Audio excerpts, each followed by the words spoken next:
Yung goto namin, kami lang sa buong Batangas na hindi namin nilalagyan siya ng aswete. Kasi, kumbaga, gusto ko original lang kami, na kami lang yung goto na ganun.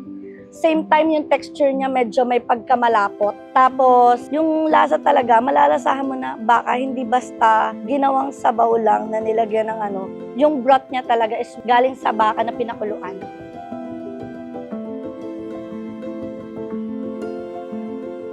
Mostly talaga since 2000 ang pinakaano namin dito is yung goto namin. Yung lasa ng sabaw, yun yung iniingatan namin #1 doon, na hindi nagbabago.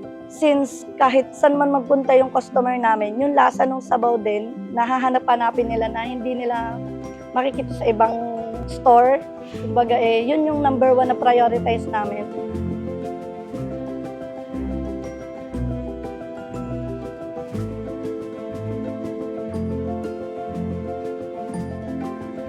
Ako po pala si Anjanette Amoroso. Ako po yung anak ng owner ng Algoto King.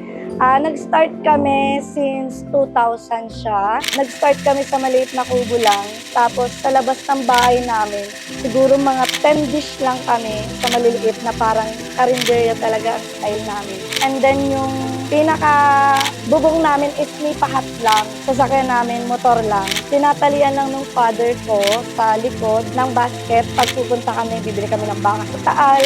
Uutangin pa namin siya para lang mairolling namin yung pera. Sa loob ng 24 years namin sa gantong kainan, dahil sa pagtsatsaga siguro ng mga magulang ko, sa papa ko, sa nanay ko na laging puyat, pagod, yung iiyak ka talaga ng dugo, kumbaga, sa pagod. Dahil nga sa siguro, yung sinasabi na awa din ng Diyos, tapos sa sipag at tiyaga, napalipat yung branch namin sa Balagtas, na ngayon, napa 3rd floor namin siya.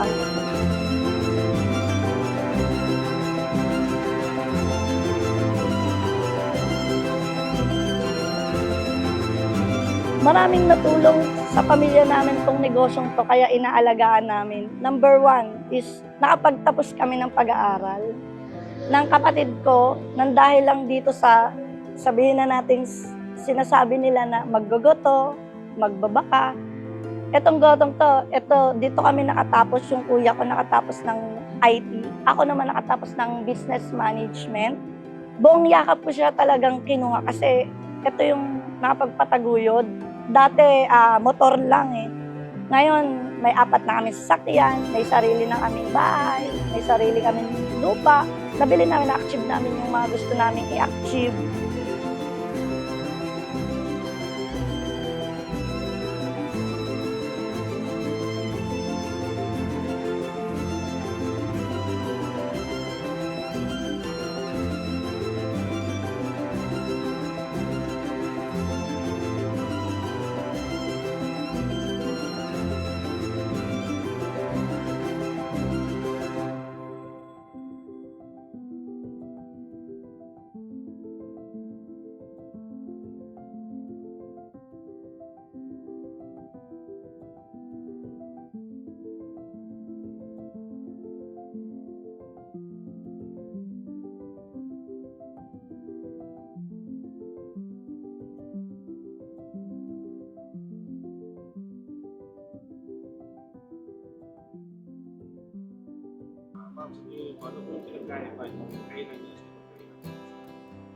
Sa tingin ko, yung consistency na masasabi ko na yung lasa hindi nagbabago since nung nag-start yung nanay ko at yung tatay ko sa ganitong klaseng business.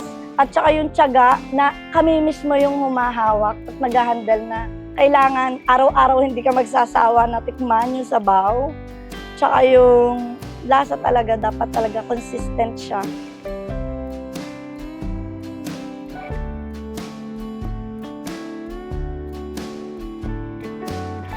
And then sa serving naman ng aming bulalo, yung bulalo namin, it's good for 5 to 6 person. Tapos only sabaw kami. Sa lomi naman namin, yung tasa lomi namin, 550 to 600 pesos kasi minsan overload. Mga consume siya ng 8 to 10 person kaya niya. Yun yung mismong signature namin na madaming serving na kayang pang-group serving talaga yung aming goto't bulalo tsaka lomi.